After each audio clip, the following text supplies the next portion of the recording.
এটা যেরকম চরিত্রগুলো হবে এবার লিখতে লিখতে এক এক রকম হতে থাকে, এবং মাথায় রাখা বলতে তো আমার একটা গোটা বৃহৎ টিম আছে যারা আমরা একসাথে বহুদিন ধরে কাজ করি, তো সেটা আগে মাথায় রাখি যে কে কী করতে পারে। এবার প্রিয়াঙ্কা আমাদের টিমে প্রথমবার কাজ করলো, অ্যাবসার্ডলি দুর্দান্ত, বাকি সবাই দারুণ।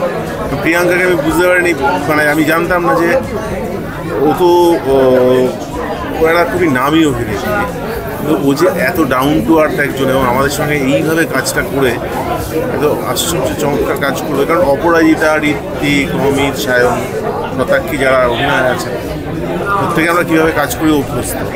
প্রিয়াঙ্কা সেটা নয়, কিন্তু খুবই অসম্ভব আমাদের সঙ্গে মিলেমিশে গিয়ে কাজ করে দুর্দান্ত পারফরমেন্স করছে। অনেকদিন বাদে বাদে ছবি বানাই, যেটা ভালো লাগে সেটা করি। এটা আমার 2009 সাল থেকে ভেবে এসেছি, 23-এর শেষে 24-এর শুরুর দিকে রিয়ালাইজ করার সম্ভাবনা এলো, এই কারণে এই ছবিটার প্রডিউসার পাওয়া যাচ্ছিল না, পেলাম, করে ফেললাম। যে অনেক কঠিন কঠিন কাজ অত্যন্ত হাসতে হাসতে সহজভাবেই চারপাশে করে গেছে, এবং সেগুলো সত্যি সব। আমরা তাদেরকে দেখে ইন্সপায়ার একটা বানানো মিথ্যে তৈরি করি, যেটা সত্যি থেকেই ধাক্কা মারে, তারাই ইন্সপিরেশন আছে। তো তারা এত কিছু করছেন, আমরা একটা 2 মাস 3 মাস ধরে খেটে কাজ করতে পারবো, সেটা হয় এইরকম সিম্পল খবর। আর রেসপন্সিবিলিটি, একটা চরিত্র যখন দেওয়া হয় তো রেসপন্সিবিলিটি দেওয়া হয়, তো সেইটা পালন করতে পারলে তো তার চেয়ে ওই যে পালন করবার পর আনন্দটা হয় সেটার লোভেই তো দৌড়ে যাওয়া।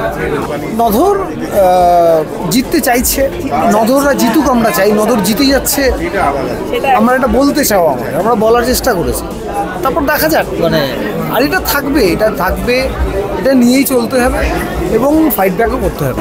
হ্যাঁ, প্রদীপ্তর ছবিতে নানান রকম চরিত্র করেছি, তো এই চরিত্রটা এরকমই ছিল আর কি বলবো। তো ফলে চরিত্রটা খুব অভিনেতা হিসাবে খুবই লোভনীয়, হ্যাঁ, তো সেটা করে ওই জন্য খুব আনন্দ পেয়েছি, খুবই আনন্দ পেয়েছি। হ্যাঁ, মানে অমিত তো অসম্ভব পাওয়ারফুল একজন অভিনেতা, এবং এতটা পাওয়ারফুল অভিনেতার যত কাজ করা উচিত, সেই মানুষটাকে নিয়ে যতটা সেলিব্রেশন হওয়া উচিত ততটা তো হয় না, অনেককে নিয়েই হয় না, শুধু অমিত একা নয়। তো এইটা একটা অমিতের মানে প্রতিভার একটা যোগ্য কাজ বলে আমার মনে হয়।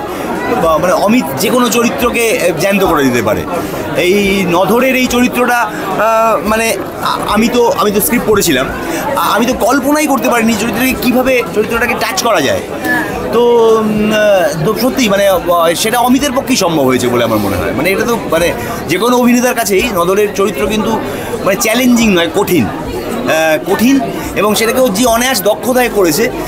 কারণ ওর সঙ্গে পাঠ করেছি এবং দেখেছি, শুটিংয়ের আগের দিনও গল্প হয়েছে, তখনও ও বলছে যে এখনও ঠিক জানি না, শিওর নই। তারপরে শুটিং শুরু হয়েছে এবং আমি যেভাবে চরিত্রের মধ্যে ঢুকে গেছে সেটা চোখের সামনেই দেখেছি। তবে এটা ভালো অভিনেতার লক্ষণ আর কি, তারা এরকমই করে। এই